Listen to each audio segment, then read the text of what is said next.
Welcome to Compass Points, the weekly podcast for CompassKnox.com. CompassKnox.com is your best source for news and politics in Knoxville and Knox County. If you'd like to learn more about the topics discussed on today's podcast, go to CompassKnox.com and subscribe for in-depth coverage and much more.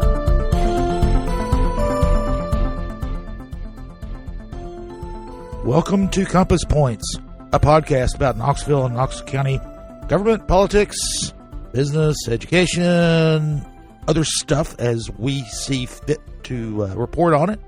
I'm Scott Barker. I am the editor of Compass. We're a subscription-based website and newsletter where we report on all of those topics and more. And you can find us at CompassKnox.com. We're recording this in the studios of Barbarian Productions in Rocky Hill, where Lord Seth Barber, our producer, reigns supreme. Seth. Hey, friend, how are you? I'm fine. How are you? Oh, good. Weather's weather, because I do weather every week now. You do. And I'll tell you one thing. It's a lot better here, has been, than it other parts, has been in other parts of Tennessee, where we were very fortunate there, and that Middle and West Tennessee took the brunt of the storms, and we hope everybody's okay over there. But like I said, luckily we've escaped it so far, knock on wood, and we've been able to report on things other than the weather in the past week. Some of the things we've reported on: Tennessee Valley Fair could be looking for a new home. Actually, they are looking for a new home. Knox County Mayor Glenn Jacobs issued a warning to county commissioners. Martin Daniel, former state representative, has been elected the GOP party chair for Knox County. And in the big political news of the week, Betsy Henderson, the chair of the school board, said that she is going to run for county mayor in 2026. I would argue probably one of the less best kept secrets. She's been. There's been a lot of talk about her running. I knew about it, so like if I knew about it, that means that they're not trying to keep it a real secret. Well, she made it official last week on a social media post. She is running as kind of the I guess a far right candidate. She's, or at least to the right of Larson J., who is the other Republican who is running. I think it's fair to say that it is likely that Larson will be stated as a rhino repeatedly as this campaign gets going. So if you're going to call him a rhino, you have to be right of him. Yeah. That would be my guess. Oh, yeah. But anyway, she of course, we've had her on the show. She drew some controversy earlier this year when she went to the state legislature and testified on behalf of school vouchers, even though the school board did not authorize that. She's been, the anger over those comments has been pretty strong. There have been calls to have her recalled, but she's gonna double down and run for mayor. And she, as I said, she's going to be, paint herself as more conservative than Jay. She said that she wants Knox County to be a place where Christian values and responsibility and hard work are emphasized. Right. This official decision makes some of the things that she's been doing make more sense from the political front. I think it, to me, it screams that move with the state legislature was to raise the flag for the conservative side of the party, about her being the more conservative player. And so I think all these things that we've been talking about her previously lead to this logical conclusion in her positioning for this upcoming race. Yeah, one thing about that is and I think it's one of the things that our opponents were really, or the people that attacked her for that stance or that action was that, she was elected to run to be one of the people to set policy for the Knox County schools, the public schools. She was not. She said, she's interested in all of the, all the school age children in Knox County. Well, that's not her job. Job is, to run the school system, the public school system, not get involved in the private school system. But as county mayor, that's a different story. And that's the county mayor can advocate for lots of other things, and without raising eyebrows. And you might not agree, and a lot of people don't, but you can do that, and so and kind of get away with it, and so the Republican primary is now kind of shaping up to be, Larson J. He's kind of a business-friendly guy. He's very much a pragmatist. He is not. He's not a firebrand by any stretch of the imagination. And Henderson, who is more conservative and would probably appeal to the most conservative side of the Republican Party. She is way behind in fundraising. Jay had close to $300,000 in January already. He's secured a lot of support, so she's got a lot of catching up to do. But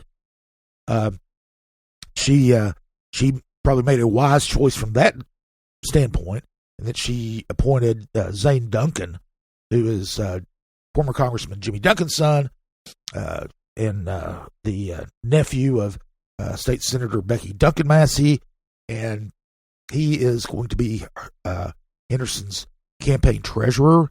That taps into a lot of establishment Republican money that you would think would go to Jay, but that's a pretty shrewd move on her part. So of course we don't. This election is a year and a half away, and a lot can happen. A lot of people can get into it. But so far we just have the two Republicans, Henderson and Jay, involved. Now, as we reported last week, Democrats have made an effort to recruit Knoxville Mayor India Kincannon to run on their side, but she has pretty much said, no, I'm not going to do it. And so we don't have anybody who is at least publicly gearing up to run as a Democrat for county mayor. So, I fully expect more Republicans to run. I don't think that two will be the limit, although that I don't know that any other candidates who would run would be as strong as either Jay or Henderson, because they both have such name recognition. And one of the things that Jay has, another advantage he has over Henderson, is that he's run a state. He's an at-large commissioner, so he's run two countywide races already. He has contacts all across the county, and Henderson, on the other hand, is a district representative. She represents Northwest Knox County, the Hardin Valley, Carnes area, and she's never had to go out and woo East Knox County voters or South Knox County voters. So but she has a year and a half to work on that. So, well, she's certainly gotten her name out there at this point, so she just has to go get face to face and talk them into her. Absolutely. The and speaking of Republicans, and the county party, they had their biennial restructuring last week at their convention, and Martin Daniel, former state representative, very conservative, was elected party chair, and he defeated the incumbent, who's Buddy Burkhart, and Daniel got 71% of the vote.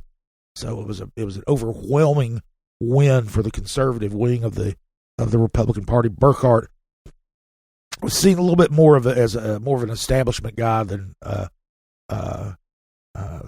who more of your traditional establishment Republican than Daniel and some of the other more conservatives ones. It was actually a big clean sweep for conservative wing of the party.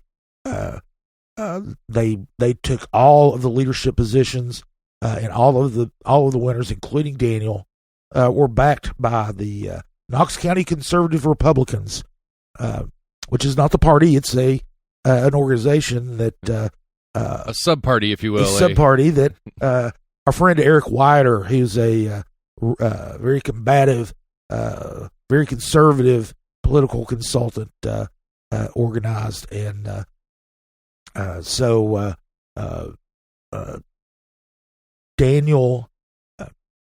I talked to Daniel after the vote earlier last week, and said that party members voted for a more aggressive style. They wanted more active, aggressive leadership.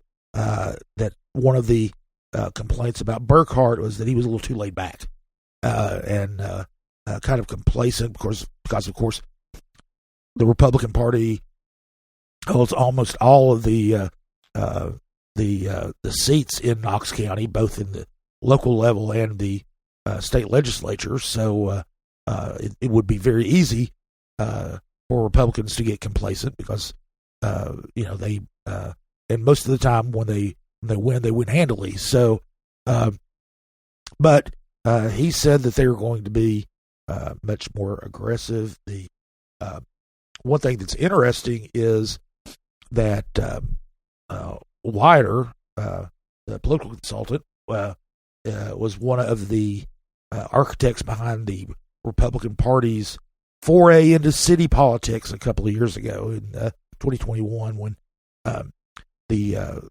GOP put forth a set of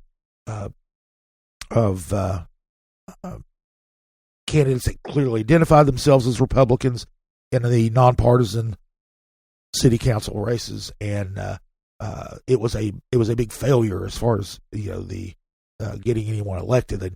None of the candidates won, and so he and the party chair at the time, Daniel Herrera, were the ones who really pushed that.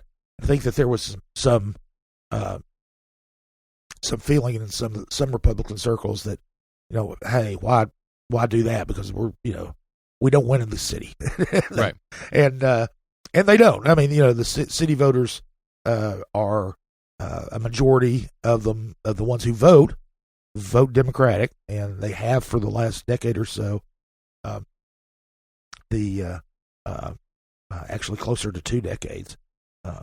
We had Bill Haslam was the last Republican who was a mayor of the city of Knoxville. Even though, as I said, it's a nonpartisan thing, but since then, the 3 mayors we've had, Daniel Brown, Malin O'Hara, and now Indy Kincannon, are all Democrats. So, but I asked Daniel about that. He wouldn't talk about specifics on strategy. He just said we're going to be more aggressive.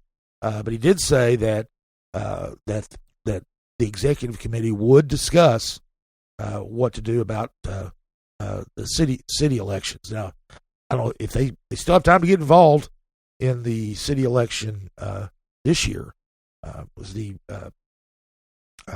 another a little bit more than a month before petitions are due, so they can get involved there should they desire to.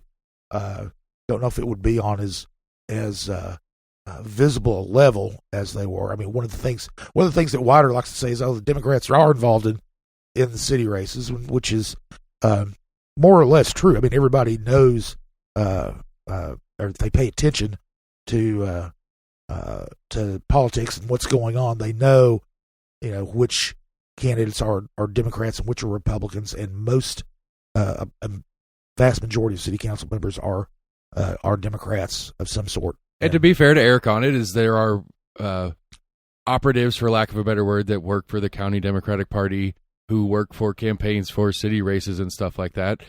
Now, absolutely. Is it technically the party putting them there? That's an internal question we don't always know the answer to. But, like there are names that we know from the county party that are, campaign managers for, I'm blanking out on a specific name currently, but it's certainly Debbie Hales happened, right? The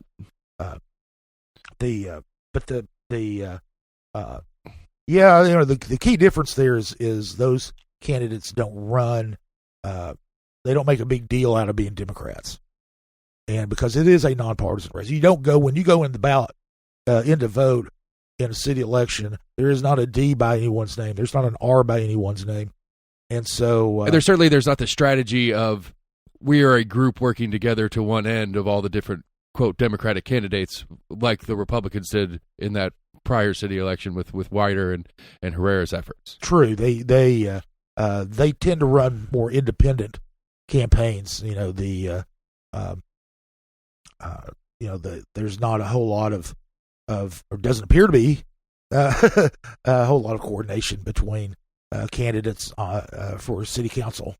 Say that now they might back one another, but there doesn't appear to be much actual coordination. There's not nobody comes out with a list of these are the candidates that a good Democrat would vote for, right?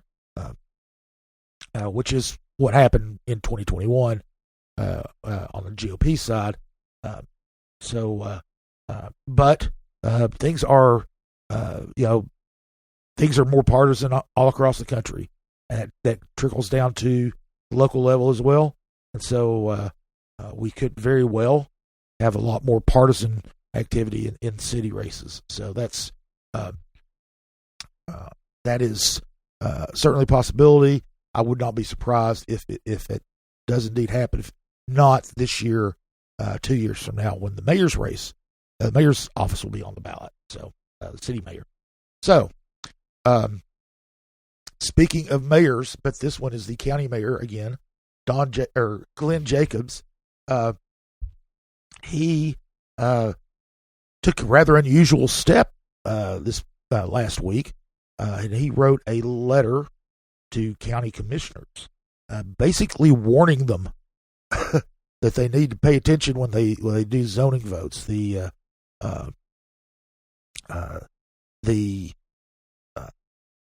county adopted a comprehensive land use plan and transportation plan last year, and it kind of puts the framework in for changing the zoning code, and that's coming up. So they're going to completely revise the zoning code and update it. Hasn't been done for over 20 years. And this is all part of the advanced Knox process that we've talked about before. The comprehensive zoning ordinance that they're going to be developing is a lot like if people remember back a few years ago, the city of Knoxville did that in a process called Recode Knoxville. Very contentious, very long-lasting, very much one of those let's all get in the weeds kind of processes where the actual nuts and bolts of the zones, what's allowed in this zone, what's allowed in that zone, what's allowed in the other zone, that is worked out in this, and that is supposed to come up.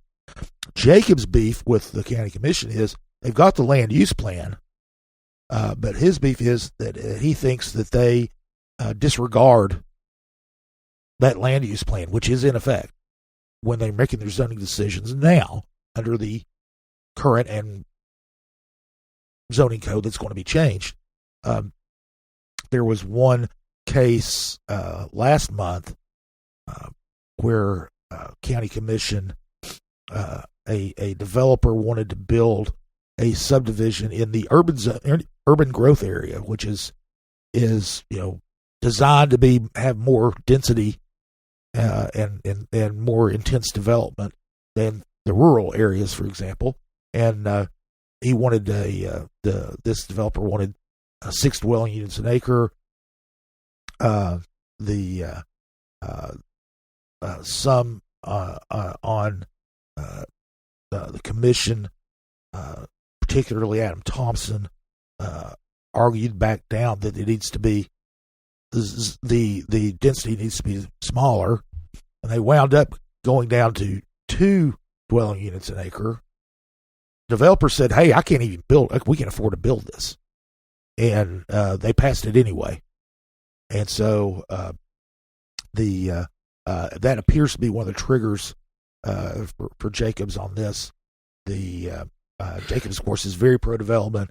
He thinks that he has said that we need to, we, meaning Knox County, need to add as many houses and apartment units as possible to handle the number of people who are moving to Knox County. Right, and to help him out with his tax revenue situation, because that growth helps hide the some of the needs we're having in the financing departments. And but one of the things that he said, and this is kind of an interesting thing. He said, "Listen, if you're not going to use the new plan in making zoning decisions, then I don't see a point in changing the zoning ordinance," which doesn't really make sense because you still need to change the zoning ordinance to match the plan.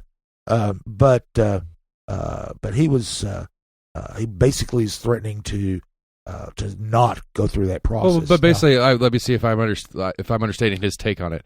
Is that if we're just going to piecemeal every single use item on a commission vote anyway, what's the point of putting a bunch of energy and effort? Because it takes like you were saying, like the nuts and bolts of putting this together. There's a lot of contention. There's a lot of upset constituents that have to come out, or they come out to argue for and against X, Y, and Z. And it's highly technical as well. Right. But why put all that energy and effort in if we're just going to continue to piecemeal all the way down? Yeah. Like, I'm not sure where I sit on the topic, but at least on the surface, it makes sense that that's a complaint. Yeah. Well, the thing is the right now, it is kind of Kim Fraser, who's the vice chair of the commission. I talked to her about it, and she's very well versed in land use issues. She was a co-founder of the Knox Planning Alliance before she was elected to the commission. And she said, we knew that between the passage of the plan and the passage of the zoning ordinance, that there would be this kind of a mess, and that's one of the things, because they've got this new land use plan, and they're trying to apply a zoning ordinance, the current zoning ordinance, which wasn't written to implement that plan. Right. And so, it's one of those areas where the county commission gives the final say. Planning commission can make recommendations, but the county commission has the final say on zoning matters. And and there are some members who are very much anti density.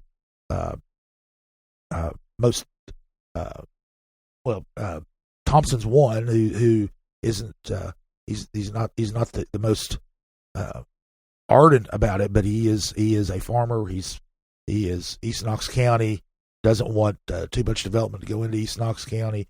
But then you've got Andy Fox, who's the South Knox County, and who has just come out and said, he did in his campaign, that he's against higher density because Democrats tend to live in places where there's higher density, and he's a Republican, so he wants to keep density low because that encourages Republicans to live there. And he won his election, so he can take that as a mandate, I suppose. So but as long as the current zoning code is used to implement the new plan, then the gray area is there. There are going to be contentious decisions, and I think Jacobs, obviously wants to to get those unruly commissioners in line and get them to start. But really, it's not going to work efficiently. You can work. I mean, they're making it work. It's not going to work efficiently until that unified zoning or development ordinance is passed, and that's going to get started here soon. They're getting ready to hire a consultant who's going to help them go through that process, and unless, of course, Jacobs does decide to pull the plug. Now, county commission can go ahead and hire them anyway. Right. It's not. The county commission controls the purse strings, and if they want to contract with this group, they can. But it makes it very, very difficult if Jacobs doesn't want to sign the contract, doesn't want to execute the contract, that kind of thing. You do need support from the mayor's office to go through that process. So, it's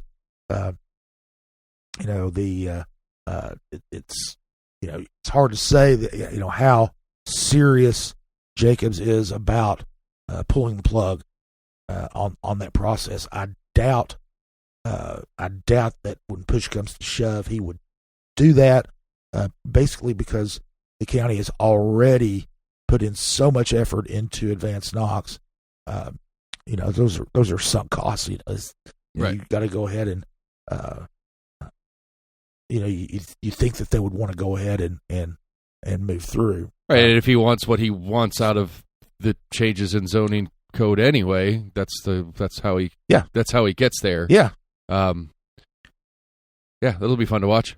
And there's we get to talk more about land use here, because our next, I like it. Our next topic is land use, but it's a little different. The Tennessee Valley Fair is looking to move out of Chilhowie Park, or at least looking for a possible new location.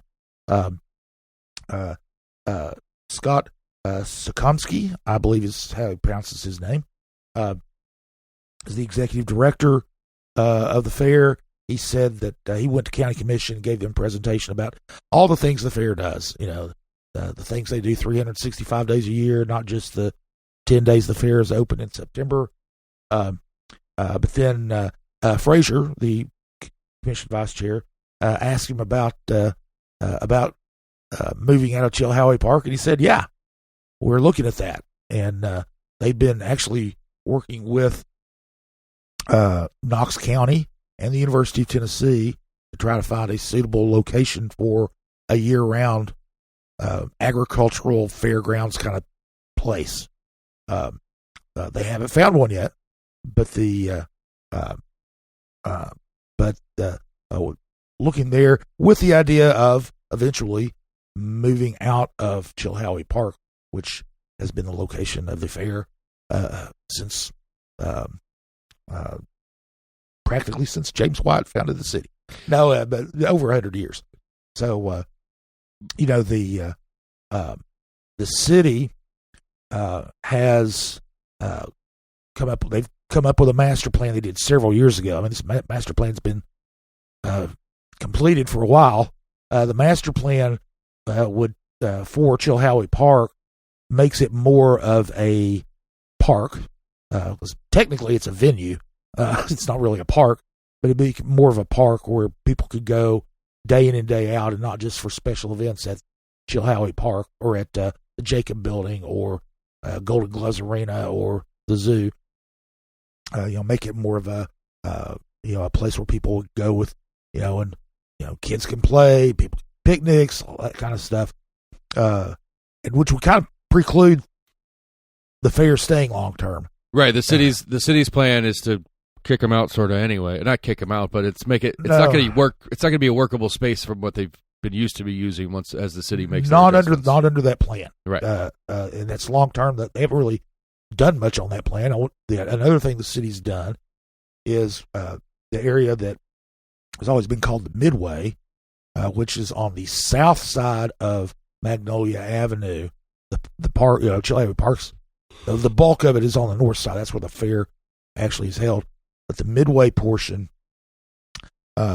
is now open space. The fair uses that as a staging area now, but the city is going to be redeveloping that property. They want a mixed-use development there with sports facilities, housing, all kinds of meeting space, that kind of thing to help revitalize the Burlington community. That won't happen. The fair still has a contract, I believe, for 2 more years. I think 2026 to get to use that space. But the beyond 2026, and actually they'll probably be able to negotiate a longer time after that, maybe year by year. But they are actively looking to go somewhere else with the fair, and which will be, I don't know how people will take that once it happens. So let's just throw it in the multi-use stadium. That's what it's there for. These are the jokes, people. I don't see that happening. Not in September, right? Because the Smokies are played in September, and then I'm not sure about One Knox SC. I don't know when their season ends, but they're primarily looking outside the city because you need space. You need I don't know how many, 50 acres. I'm not sure how much they need. There was a piece of property that just recently was rezoned, is being sold to a developer just outside the city, just across the Holston River at where on Asheville Highway, where Governor John Sevier Highway comes in from the Forest River Industrial Park. There's a big area there to bend in the river. Really pretty piece of property. I was open, and I asked Chris Caldwell, who's the chief financial officer of the county, about that in particular because it just happened. I was fresh on my mind, and he said, "Yeah, they looked at that piece of property, but it was unsuitable for various reasons. And it's going to be hard for them to find a large piece of flat property." Right, we're still in Knox County, no matter which way you slice it. Well, that hasn't already been developed. Yeah, I mean, one of the things about Knox County is most of the flat land has been developed, or a lot of it has. That's why they had to do one of the things, not why they had to, but one of the provisions of the hillside protection thing is they could have greater density on the flat part of a piece of property, because almost all pieces of property have a flat part where the road is and a steep part where the ridge is behind it. So, and it's to allow for more density, or the allowed density, but actually in a smaller portion of the property. So anyway, that's one of the big challenges. The city is kind of like, the fair's great, love the fair, but if they want to go to another place, we understand. There's not, doesn't look like they're going to fight tooth and nail to keep them here. It sounds like the city's kind of waiting for them to get out of the way so they can do their plan. Well, and really, there's part of this too is, the fair has been losing a lot of its space for its exhibits.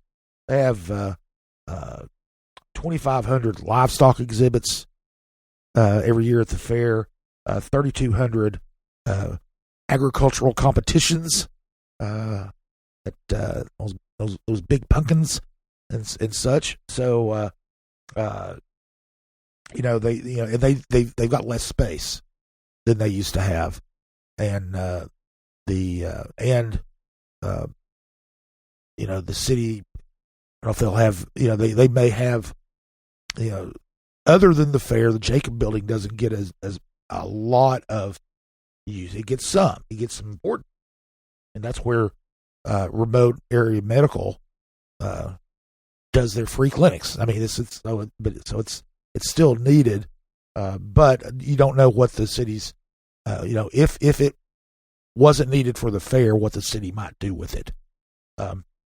It certainly could use some renovations. But that's something that will, that will have to follow as long term. And one of the things is, if the county is involved in, and UT is involved in this agricultural / fairground facility, how much can the county put into it? Because the county's financial situation is, it's not dire, but it's tight. There's not a lot of extra money in their budget. So, and we'll find out exactly how much here in another few weeks when Mayor Jacobs delivers produces his budget for next year. Mayor Kincannon's going to be doing that on the 25th of the month. She's going to be announcing the city's budget at the multi-use stadium, so at the Covenant Health Park. One thing I wanted to hit on briefly, just because it was kind of a neat experience. We talked last week and probably the week before about the Big Ears Festival, which was last week. Last weekend, a lot of fun, a lot of good music, a lot of interesting stuff. One of the more interesting things that happened was there is I think we mentioned them before too. This Ukrainian quartet called Daka Braka, and they combine Ukrainian folk tunes with African rhythms and sometimes techno music and all kinds of things to make it kind of a weird, interesting new take on Ukrainian folk music. And so they've got quite a following. And they performed at the Tennessee Theater on Saturday, and one of the things there was, of course, they talked about the war. They talked about honoring the fighters who were trying to keep Ukraine independent from Russia, and there's a lot of cheer, a lot of support for that. But then at the very end of the show, this was a really neat thing. Instead of doing an encore, they held an auction. One of the members of the band, and they performed those tall Cossack hats and everything. It's kind of a cool visual thing too. But they auctioned. One of the members of the band had made a painting, and they were going to auction it off. And just like the show itself, it was a very rousing thing. They were doing the auction thing with a really hard driving drum beat. And every time somebody came up with a new bid, there was a big chant, yeah.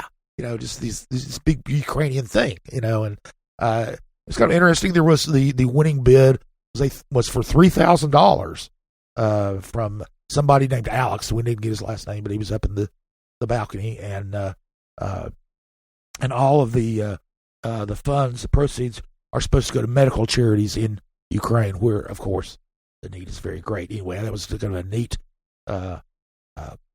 end to Big Ears for me. Although it wasn't the last day of Big Ears, but it was one of those neat Big Ears only events. So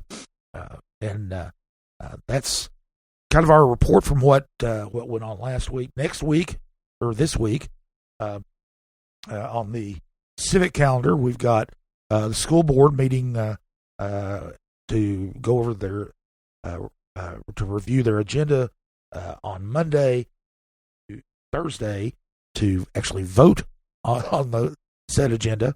Both those meetings are at 5 p.m. at Summer Place, the boardroom. One of the big items on the agenda is a contract with American Construction to build the new Farragut Elementary School, $43.8 million. So schools are not cheap. That one's going to be $48.3 million. And they're also going to be voting on spending almost $900,000 on several to replace several existing playgrounds. Most of that money, about $800,000 of it, has been donated by the Knox County, the Knox Education Foundation. Anyway, those are a couple of things that are going to be the school board's going to be talking about. Planning Commission meets at 1:30 on Thursday. An assortment of rezonings, plan reviews. Interestingly enough, there are several requests for rezoning property to industrial use inside the city limits of Knoxville. So, don't know yet what the plans are for those sites. You don't need to have a plan to rezone something, but usually you do. You have one, but you don't have to divulge it. And so, anyway, that's going to be 1:30 on Thursday, and we will be covering all of those things and more. And but that is it for Compass Points for this week. Many thanks to Seth Barber, Lord Seth. Thanks a bunch for all your work, and to Will Wright, who provides us with our music. Thanks to you folks out there for listening, and we'll be back next week with another installment of Compass Points. CompassKnox.com is your best source for news and politics in Knoxville and Knox County. If you'd like to learn more about the topics discussed on today's podcast, go to CompassKnox.com and subscribe for in-depth coverage and much more.